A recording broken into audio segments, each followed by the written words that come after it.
Handle টান দিয়েছি, খুলে গেছে গাড়ি। তারপর গাড়ি নিয়ে যাচ্ছে, তারপরে স্টার্ট দিয়েছি, স্টার্ট হয়ে গেছে। চলে যাচ্ছিল গাড়ি নিয়ে। হ্যাঁ, বাড়ির সামনে থেকে স্করপিও গাড়ি চুরির ঘটনায় 24 ঘন্টার মধ্যেই পুলিশের জালে গ্রেপ্তার অভিযুক্ত। উদ্ধার চুরি যাওয়া স্করপিও গাড়ি।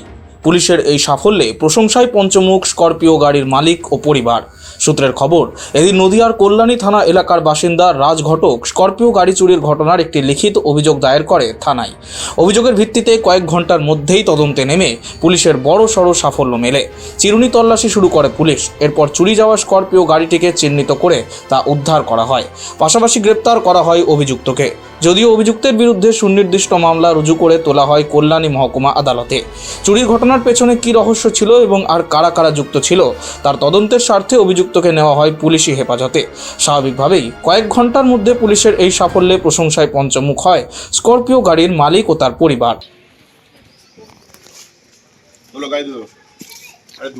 নদিয়া থেকে Madhab Debnath, street voice digital.